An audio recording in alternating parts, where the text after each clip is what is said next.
कोशिश होगी कि हम अगले 4 से 5 साल के अंदर कम से कम लाहौर के अंदर 1500 ई बसेस चलाएं। ये जो पब्लिक ट्रांसपोर्ट है ना जी, ये पूरी दुनिया पे सब्सिडी पे चलती है। ये प्रॉफिट के लिए कोई नहीं चलाता।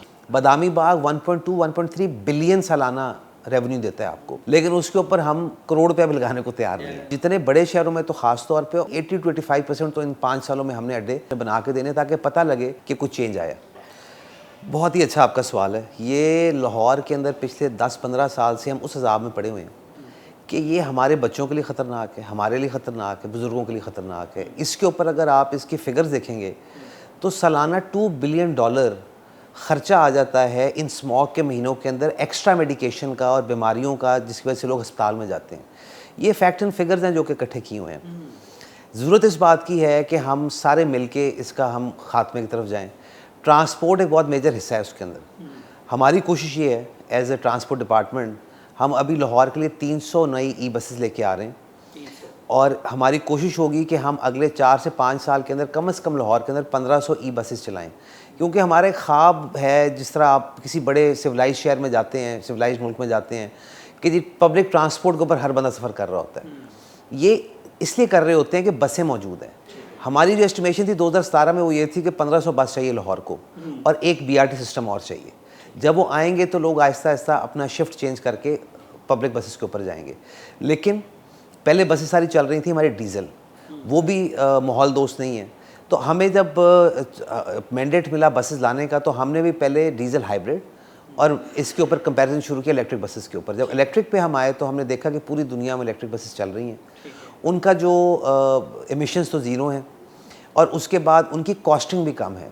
तो हमारा जो सब्सिडी एक बहुत बड़ा चैप्टर उठाया जाता है कि जी ट्रांसपोर्ट डिपार्टमेंट सब्सिडी देता है, बहुत हुकूमत के पैसे ज़ाया होते हैं। हालांकि पैसे ज़ाया नहीं होते, ये पैसा आवाम पे लगाने के लिए, ये उस आवाम के लिए पैसा खर्च हो रहा है जो कि अपनी सवारी अफोर्ड नहीं करती।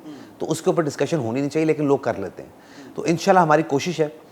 प्लस अभी बसेस के अलावा CM पंजाब ने ख्वाहिश का इजहार किया और हम उसके ऊपर वर्किंग कर रहे हैं।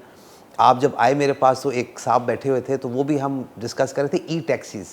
तो हम ई टैक्सीज़ का भी इंशाल्लाह एक स्कीम लेके आना चाह रहे हैं, क्योंकि हम चाहते हैं कि आहिस्ता आहिस्ता जब ट्रैफिक सड़कों से कम होगी, जब मोटरसाइकिल जो ज़्यादा चल रहे हैं, चिंची की जो सवारियाँ हैं, वो आहिस्ता आहिस्ता हम एक नेटवर्क बनाएंगे और लोग बसेस के ऊपर शिफ्ट होंगे, तो हम माहौल के अंदर आपको एक वाज़ेह फ़र्क नज़र आएगा। हमने एक पायलट प्रोजेक्ट किया पहले ई बाइक्स का, उसके अंदर ई बाइक्स हमने पंजाब के बड़े 5 शहरों में दी। उसकी वजह यह कि अभी तक इंफ्रास्ट्रक्चर का एक फुकदान है, यहाँ पे चार्जिंग स्टेशंस नहीं है। तो हमारा ये ख्याल था कि अगर हम, और डिस्टेंसेस रूरल एरियाज़ की तरफ ज़्यादा होते हैं, वो बच्चों के लिए थी बाइक्स।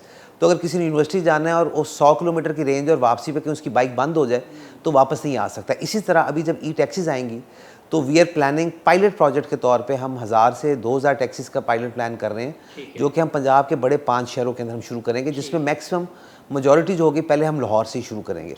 लेकिन जिस कंपनी के साथ भी, जो भी लोकल मैन्युफैक्चरर हमारे साथ पंजाब में पार्टनर बनेगा इसके अंदर, उनको हम बाउंड करेंगे कि वो चार्जिंग स्टेशंस कम से कम 50 से 100 इस शहर के अंदर लगाए। देखिए, एक तो चार्जिंग होगी आप ही घर के अंदर, वो तो इशू कोई है नहीं, वो आप घर पे गए, आपने गाड़ी चार्ज की, सुबह के लिए आपकी तैयारी होगी।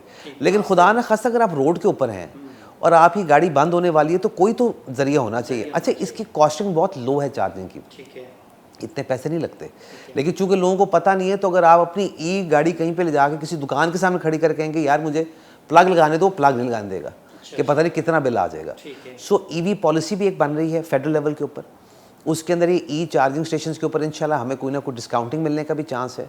प्लस हमें ये भी चांस है कि हमें लग रहा है कि जी हमें सोलराइज करके इसको ऑफसेट करने का भी शायद उसके अंदर इजाज़त मिल जाएगी। तो जब ये ई टैक्सीज़ आएंगी और ई बसेस आएंगी और फिर आहिस्ता आहिस्ता इंफ्रास्ट्रक्चर बन जाएगा, तो आप बड़ा मेजर एक चेंज देखेंगे। ये जो पब्लिक ट्रांसपोर्ट है ना जी, ये पूरी दुनिया पे सब्सिडी पे चलती है। ये प्रॉफिट के लिए कोई नहीं चलाता। देखें, अगर आप यूरोप में चले जाए ना, ऑस्ट्रिया की बात कर लें, बड़ा एक छोटा सा मुल्क है, कम सी आबादी है, लेकिन वो भी 82% या 85% पैसे हुकूमत देती है उनकी इसको चलाने के लिए। वो इसको देखते हैं एक बेसिक ह्यूमन राइट, कि आप समझे कि जिस तरह आपको फ्रीडम ऑफ स्पीच है, उसी तरह वो कहते हैं जी फ्रीडम ऑफ मूवमेंट भी होनी चाहिए। अच्छा, उसके लिए अगर हमने पॉइंट A से पॉइंट B पे जाना है, तो या तो मैं गाड़ी खरीदूंगा या मैं मोटरसाइकिल खरीदूंगा, या मैं रिक्शा लूँगा या चिंची लूँगा या वैगन लूँगा।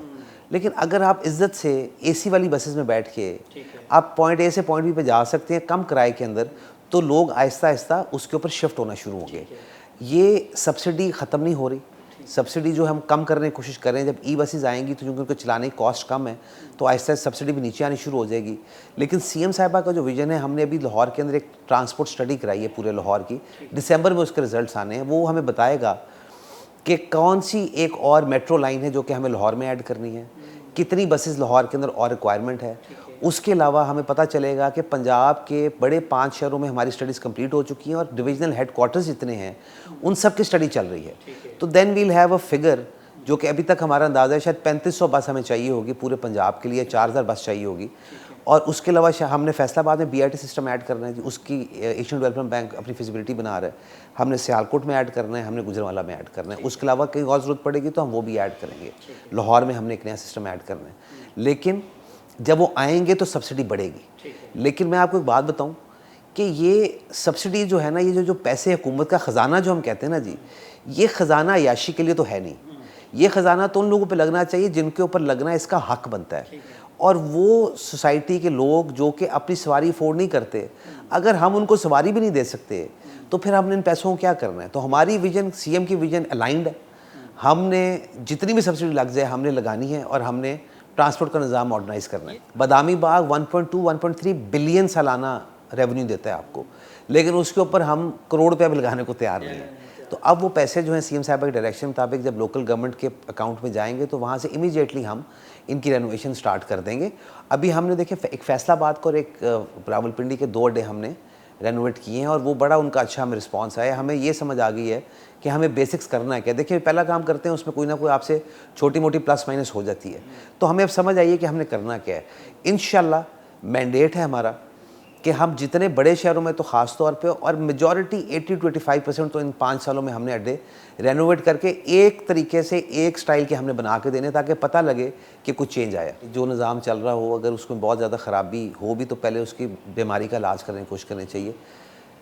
बिल्कुल बीमारी है, करप्शन है, ख़राबी है।